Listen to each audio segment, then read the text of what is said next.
Hey, what's going on, everybody? It's Marcus from TCG Discussions coming at you with a Mechikabura deck profile today. At the end of the video, we're going to have a couple of announcements about the channel, so stay tuned for that. I wanted to bring this to you guys because I finally got the build kind of like where I want it.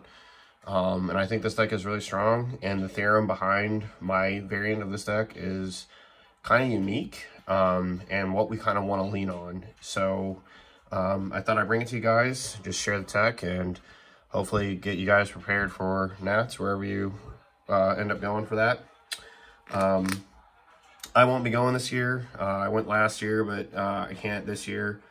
I can, maybe, but with my newborn being just born, it's kind of a problem if I leave my wife alone, so we'll see. It's kind of might be a discussion, but yeah, let's get to the profile. Just so in case you guys want to bring this deck, you can take a look at this variant and test it. Yeah, Mechikabura, you can only include up to 7 Dark Dragon Balls in your deck. Scar attacks, you add up to 2 Dragon Balls from your deck end / live to hand, and then shuffle any area you look through. Super powerful, so instant +2 on attack, which is really nice. Also, the thing about this build is it's currently, I think, 59. I want to trim it to 58, 57. Not sure exactly what I want to cut, maybe a negator or something else, but the list, though, is the reason the number is a little bit higher is because of that effect. I don't want many balls in my life so that I'm not getting beat down by aggro decks or decks that can counter and clap pretty hard. So okay, and then when you have 7 Dark Dragon Balls in your drop area, you could draw a card, switch one energy to active mode, and then warp a card out of your opponent's drop area, which is pretty powerful against Scobros. On attack, draw a card and then activate main. If all of your energy is black and you choose one card in your hand and place it at the bottom of your deck, you can choose up to one of your opponent's spell cards that energy costs 4 or less and take it. And then switch that card to active mode and gain control of it. And then you can remove 7 and this card gains triple attack. The auto to draw a card on life is not once per turn, so you can +2 off that, which is pretty nice. And we really synergize around this effect with the deck building. So so we have 3 Yearning and 4 of the Empire Strikes Back. This card, these 2 cards are like massive against Go-Bros right now, just because if they leave a card on the board, it dies the Yearning, and then this card gets rid of a card out of the drop area. So early game, they can't get a lot of fodder. They basically have to Z-charge it, or keep it in hand, and you can starve their cantrips pretty well. That coupled with the leader effect is really strong. And this card pitches a Demon Realm Race, Demon God, or Dark Dragon Ball to draw 2. Onto our cantrips, we play 3 of this Mechikabura, 2 of this Mechikabura, and then Shin. So this is one of the key cards of your deck. Turn 1, if you play this card, you can add a Dark Dragon Ball to hand and then put 1 in your drop. But this is, yeah, it's from your deck only. So if they're all life, like, you're kind of screwed. If all your Dragon Balls are life, you've lost the game. Activate main for 3. If your leaders are making for a leader only card, you can find Serum more energy. You send this card from your drop to your warp. Send it to one of your opponent's battle cards from their drop to the warp, and then play up to 1 Mechikabura with an energy cost of 8, 30,000 power, and from your hand or drop, and that card gains barrier for the turn. It's a very powerful effect in late game. It definitely comes up, especially if you don't have them in your hand.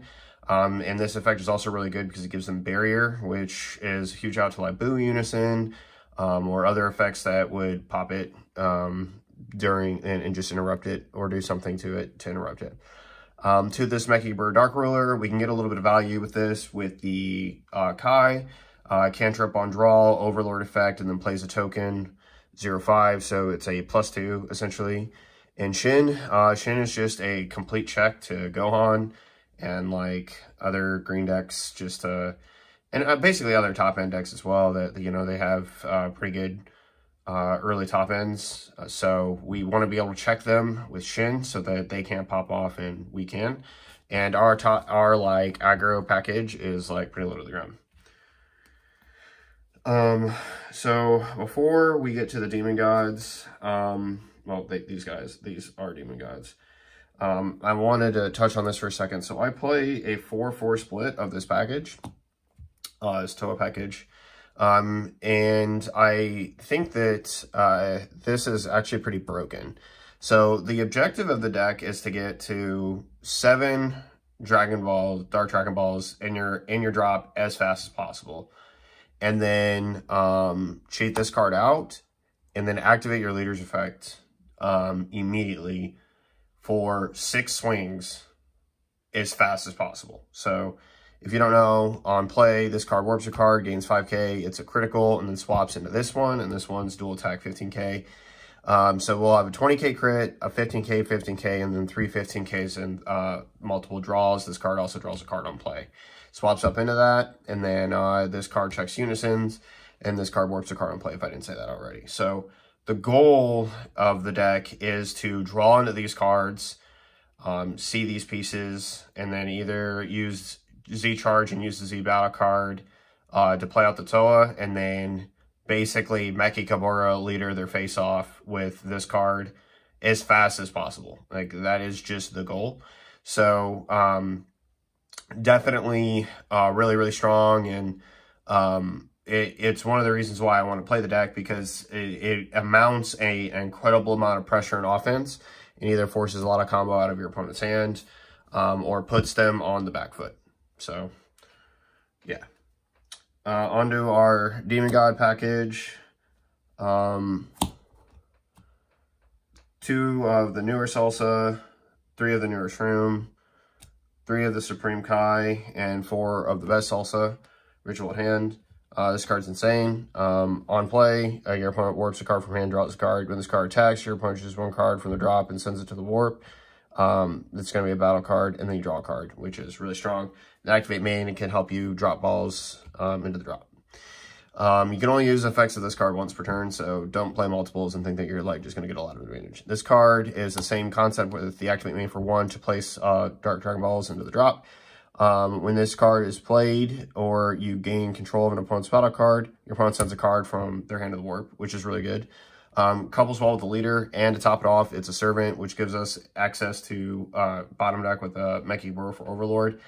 I'll be honest, that interaction rarely comes up, and it's almost not worth playing the Mechikabura, but it is a strong 1-drop, and if it does come up, it's kind of good. This room is busted. When this card attacks, choose one of your opponent's battle cards with an energy cost of 7 or less and send it to the warp. Initially, if your opponent has 2 more cards in the warp, draw a card. So it is like really broken. And Activate main, if your opponent has 2 or more energy, play this card from your hand. So,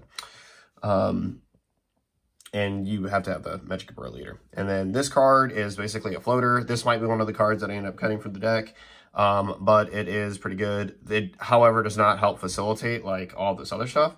But it's critical, permanent. If this card would leave your battle area, remove it from the game instead. When this card is played, your opponent sends 1 card from the hand of the warp, and then they draw a card. And then if your leader is a Mechikabura and you have 2 or more energy, play this card from your hand. Also a or drop. So you can combo this card, Z-charge it, pitch it for something else, and then it's live to come back for a 15k crit attacker, which can be just really busted. So this might be a card that you reduce by 1 for the count.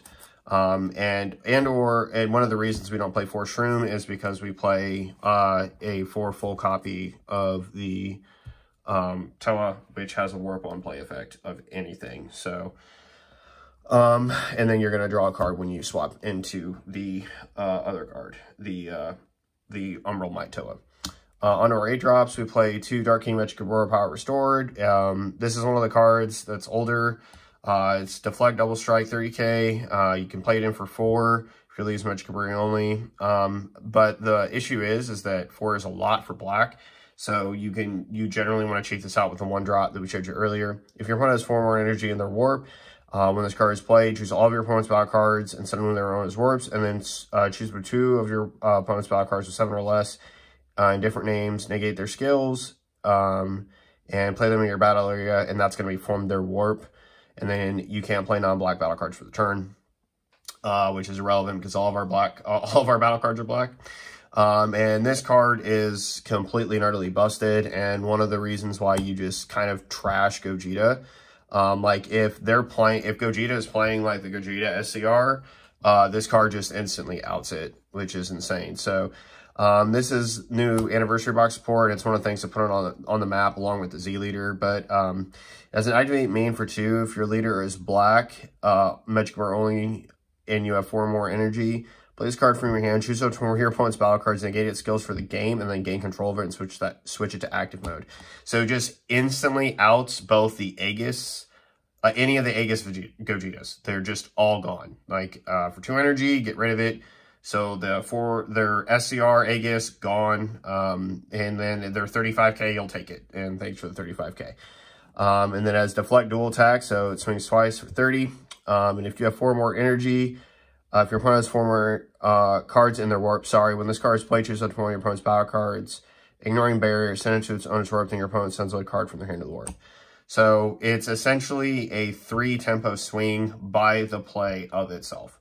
It takes a card, it warps a card, and it warps another card from their hand, and it's 30k dual attack. This card is massive, and it's one of the reasons why this deck can just absolutely put on an insane amount of pressure. It's also one of the reasons why when discussing like approaches to the deck, we want our opponent in basically a very low total life, especially with our SCR. So cards like this and this can be a lot more effective. So, yeah.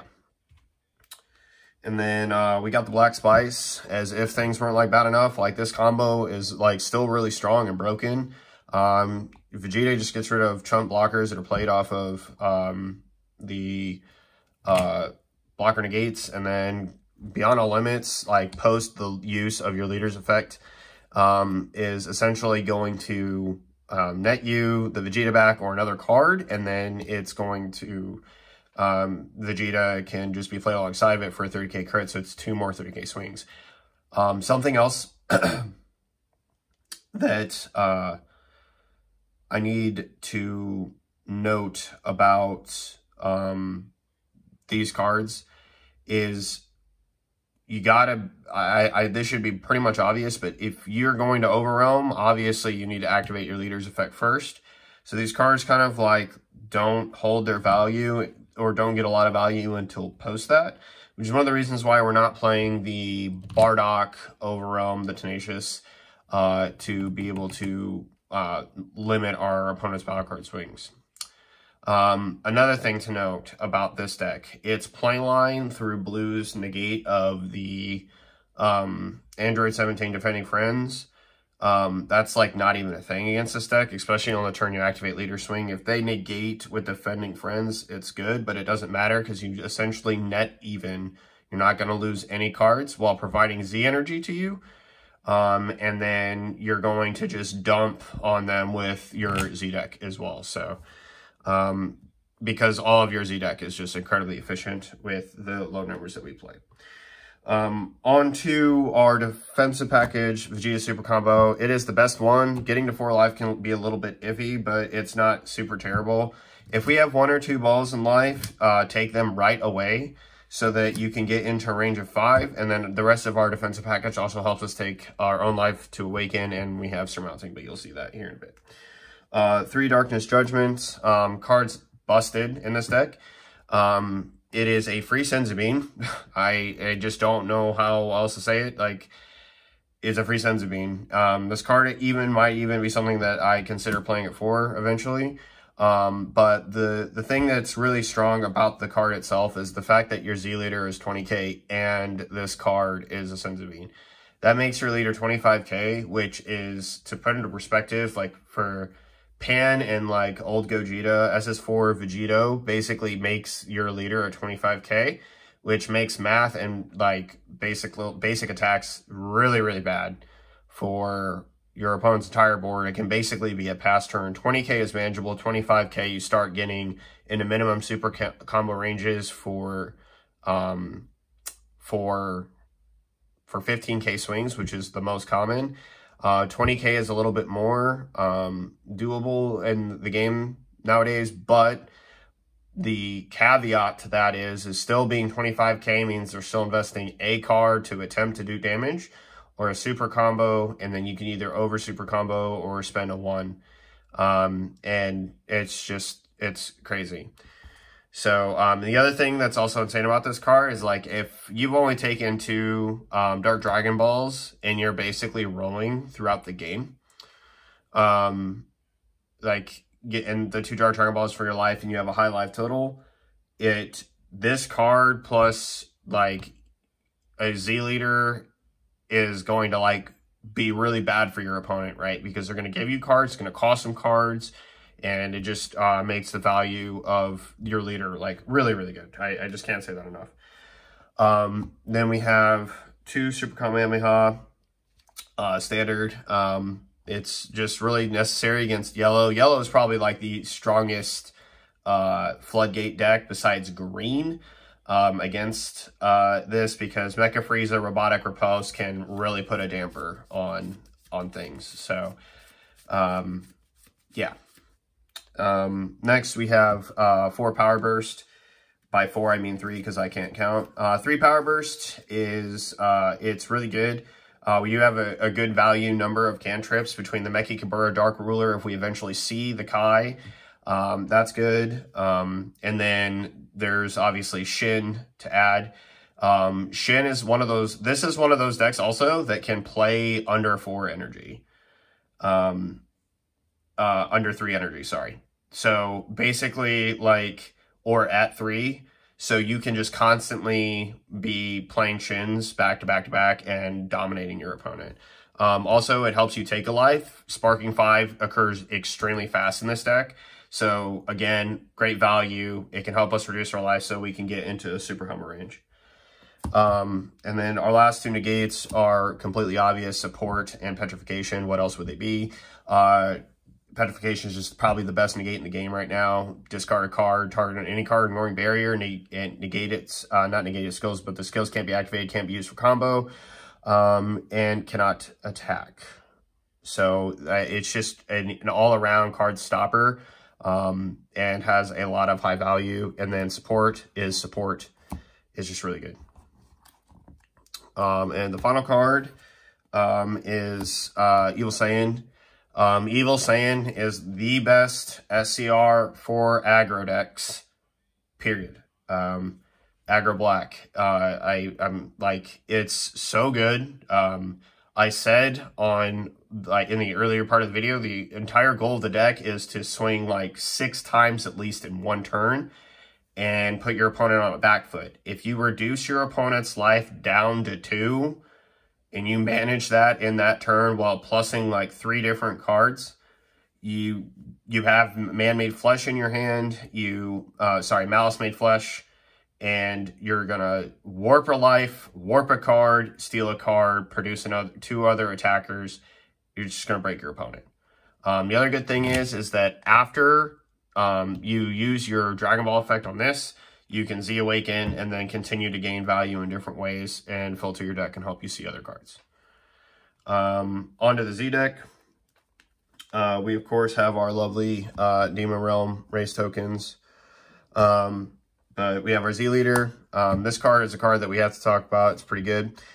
So Z Awakens for 1 black if your life's at 3 or less on top of your leader that's awakened. And then the autos discard a card, 1 card from your hand. When this card attacks, draw 2 cards, 20k base, which is really powerful. And this one's active is place 1 card from your hand at the bottom of the deck. Choose up to one of your Mechikabura cards with an energy cost of 8 and 30,000 power. Switch to active mode. Then play up to 1 battle card with an energy cost of 5 or less with its skills negated for the game from your opponent's or from your battle area. What this does is it produces another attacker on board while standing your 8 drop. So your 30k 8 drop can be either dual attack, double strike, or triple attack. And then, yeah, I mean that, and then steal another card and produce another attacker. Like it's just really good. By steal a card, I mean just steal a card out of your opponent's board. Next we have one of the Toas. This is for the Toa chain that we play. This card might be a card that I need to bump to 2 in the deck. I'm not sure if that's where I want to go, but it's definitely something that's worth considering. If the first effect does not matter because it's not off for Black Deborah, but activate main if your leader is Black, Demon Realm Race, and you place 1 card from your hand to the bottom of the deck. Play up to 1 Evil Wizard or Demon Realm Race, both black with an energy cost of 2 or less, and swap from your hand. So this, for 1 energy, allows us to play our 2-drop Toa, which means our play, if we facilitate our attacks correctly, can allow us to essentially, essentially get that Toa down for 1. And then we have an energy back to play with whatever else we have. Yeah, it's really good. And then Majin Buu, Pure Destroyer. I prefer this over the Goku, and I might just cut one of the Boos for her. This card is good because, admittingly, you can make this card double strike as a 1 card, like a 1 card 25k double strike, so that's pretty good. On play, warps an opponent's battle card. But Boo's value is in that he's not only a 25k swing, he's also a blocker. So if you know you need to wall up a little bit defensively, like Boo, taking a card from your opponent and then just crushing them with, like, defensively on top of what other negates that you have. Like, if I have, for example, my Z leader, and I have Darkest Judgment in hand, and I have a blocker, like, it's just going to be a really bad day. Force them out to Boo, which isn't hard. One, Surmounting the Impossible. Of course, we'd play this card just because we can't Self-Awaken. And then the one, Mighty Blast. It's the new black card. It's first Kamehameha, Mighty Blast. Place it more of your Z energy in your drop area. Remove this card of the game, and then place for 3 black battle cards from your war drop area. Then choose up to one of your opponent, one of your cards and gets 10k for the battle. So this can be really strong in helping to push in damage. And then as another active battle, if your leader is black and you place the 3 of your Z energy, you can drop. Remove this card from your game, choosing one of your opponent's battle card, one of your cards. Sorry, against 10,000 for the battle, and choosing one of your opponent's battle cards. Energy cost of 5 or less to send to the warp. So it's pretty good.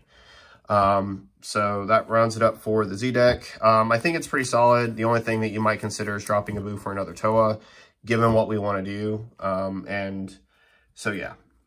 And then moving on, we're going to take a look at the side deck. 2 Bardock the Tenacious. This card is main deckable on Fu, but it's definitely side deckable here. And it is definitely one of those cards that can just break your opponent. Like, I'd side this against Fu. Like, I'd side this against Fu all day long over the, gosh, man, my brain is not working. I'd side this over the spice package, so that you have basically a way to check Fu and the overwhelming aggression that they can put on. 2 Deborah Ritual Hand. This is for green. Remember that play for 2 energy that I talked about? If you play the Toa, swing 6 times, and then your opponent's kind of just left, like, in the trenches, and they start to do the whole discard package with, like, I don't know, whatever it be in green, you know how green is these days, the Bardock or whatever, you can just get a lot of value off Deborah while producing another attacker on board. 2 Son Gohan Changing History for blue. Again, another blue.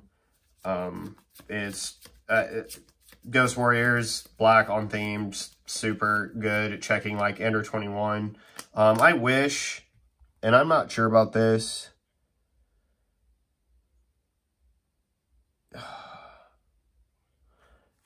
I wish this, like, could prevent the Gogeta Aegis stuff, but it doesn't. It's just, it's a sad day that it doesn't.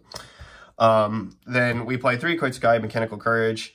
Koitsukai is, like, seeing a lot of play in the meta, and that's basically the reason for its heavy level of attention in the side. It makes sense. Like, this kind of checks green, for example. So they can't play Charismatic. They can't block, like chump blocker you with the blocker negate. It checks yellow for sure. It's a little bit good against blue because defending friends exist.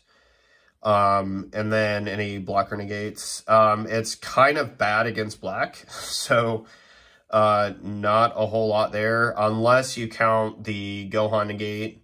I mean, I guess it would be okay against black, but it just depends on like what your opponent's deck is. So and then red is a little bit tricky, but like Pan specifically, yeah, this card's really strong against Pan. So like it's very matchup dependent. You're gonna have to study your matchups and, you know, make sure that you're well prepared for what you need to decide.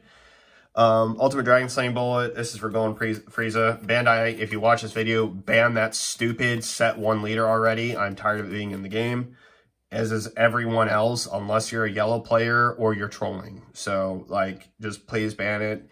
I don't want to have to side 2 cards in my deck to check unisons. I should not have to do that. Like, it's so stupid. And then Petrification, because, again, it's just one of the best negates. You bring this in against Green Gohan, and their entire turn is just absolutely crying. One other thing to note about Green Gohan, all the unisons that they like to play these days, this chain right here is a hard check once their unison markers get to 4. So, Gobro's not as much because they're playing the Dabura. I don't. I play the Bardock Paternal unison in Gobro's. But it is what it is, right? Like,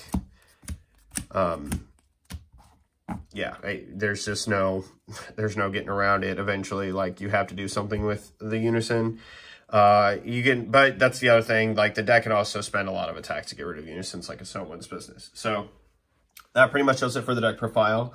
Let me get on to some announcements. So this channel is no longer going to be Dragon Ball only content. I'm happy to announce, for those of you that also play this game, I will be bringing content for the One Piece card game. I have 2 decks already, Katakuri and Black Luffy. They're both a little bit, Katakuri is pretty standard, but the Black Luffy is pretty spicy, so look forward to seeing those decks come to the channel. I'll be talking a lot about the meta and stuff like that. I wanted to make a video about the ban list the other day that they had announced for it. But at the same time, I hadn't made any One Piece content, so I thought it'd be a little bit random to do that. So this is going to be the announcement for that. I will be bringing also deck profiles, tournament reports, deck lists, and discussion videos in the game. And this is to help boost the content of the channel, because I'm going to be a little bit honest, I love Dragon Ball. It's the card game that for the last 5 years I have basically devoted my hobby time to. But there is quite a lot of problems, I feel, with the game. Whether it be cheaters that are just constantly winning events that should just be banned already, whether it be like Bandai not caring enough to give us good support, the value of the sets dropping because they're scared, trying to push an entirely new game on top of this one as if like they're even going to be the same when they're not, and dealing with you know, the looming fact that one day that this game may die it honestly kind of scare me a little bit. But that doesn't mean I'm going to stop. Like I told you guys before, I'm going to stick to this. I will continue bringing Dragon Ball content until this game is gone. And I will be trying to compete at a very high level, both at local level and regional play, and do my best to continue to stay up to date on what's going on in the Dragon Ball world, research-wise and whatnot. But it's just one of those things where Bandai also needs to get with the program about ban lists that are effective. I am tired of seeing the same old decks over and over and over and over and over and over and over and over and over and over and over and over again. There's not enough overs that I could put on it. I'm sick of seeing Golden Frieza. I know Trunks Cheetah is going to be good when that new dumb Victory Strike Goku comes out. I can just feel it. And I'm just tired of them not addressing broken, like, decks or chain lines and giving breadth into the game. I'd like, there's SCRs that probably should be banned. You know, not to say that, you know, this isn't one of the other ones that, this isn't also one of the cards that could be looked at for that. There's times in this game where it feels like if you don't see your SCR and your opponent does, you've lost. And that they just try to power creep with support sets, and the support sets are trash for the most part, aside from, like, this last anniversary box. This last anniversary box boosted a lot of decks, but again, like, Mechikabura, like, I get, but, like, what you were thinking with, like, Cooler Mill or a lot of these other decks that are just completely degenerate and stupid and just defeat the purpose of the game. Like, it's one thing, like in One Piece, there's a deck for Nami that, like, mills itself out. Like, if you want to mill yourself out, that's fine. But basically, your opponent's getting punished for playing the game, and we're just going to make a deck be highly consistent at doing that. And Koei Sakai, conveniently, very good against Cooler Mill, but it's just one of those things where the game does not have enough check to old stuff. Like, I know this sounds bad, but, like, Soul Striker and Golden Frieza both need to be banned. Like, the days of cheating energy and reviving cards and all this other stuff, like Mecha Frieza, like Robotic Riposte needs to be limited, right? Like, there's lots of things that are just overly powerful and really broken, and they just don't do anything to check it, and it's super annoying. So, Black still doesn't have a free counterplay, and it still does not have a free counterplay or a good floodgate. It just doesn't. Like, we have Petrification, which is broken. It's, like, honestly probably the best negate, solo 1-for-1 trade negate in the game. But, like, green has Dormant, like Mecha Frieza, yellow has, I don't know how many freaking floodgates, and all of Black's floodgates can basically, besides Petrification, be used in other decks, like Protector of the People, for example. I mean, yellow has Flying Nimbus, it has freaking, you know, the full power card, the Turles card, Forbidden Power, sorry. You know, it's got Robotic Riposte, it's got Vegito. I can just go on and on and on with that. You've got Dormant potential, if I didn't say it already, and now the Gohan negate for green. We got Defending Friends, D-Magic, Senzu Bean, and all these other cards for blue. And I'm just honestly sick and tired of seeing it. I mean, red's got, if you're a red Saiyan, you've got the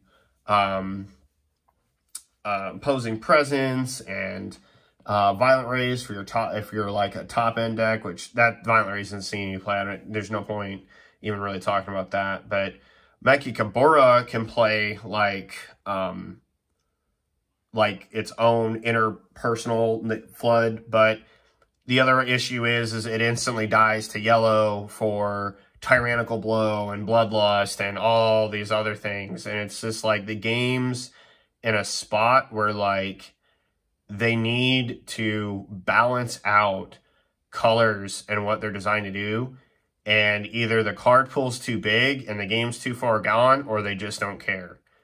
And, yeah, so it's just one of those things where, like, I think that coupled with our tournament promos and the things that they could be putting in sets and are not, like the fact that the Nats binders are full and Nats promo cards are all the same cards that are regional promos or a little bit different that everybody wanted is so stupid.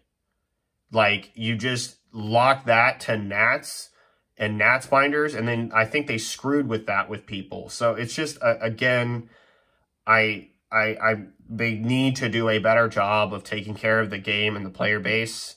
And I feel that Bandai has taken some good steps with this anniversary box, but it could always be better. Like, we should not have to wait a year and a half to get good regional promos that is basically stapled every deck.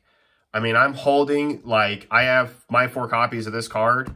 It's costing me nearly, what, $300 in either trade value or money just to get a play set of that card. Now, I'm a black player, so I'll shell out. As you guys can clearly see, like, I'll shell out. I don't care. But, like, gosh, where is he? I don't care for black. But that's not the same for everybody, right? And it's not the same thing for the casual player. Like, that's the other thing, man. A casual player who wants to play, to get into the game and compete at the highest level, a card like the Brawly Surging Attack or whatever, that is the in essence, the same regional promo as that SS4 Vegeta Heat Defying Spirit, right? That is a staple 3 to 4 of in every competitive red deck.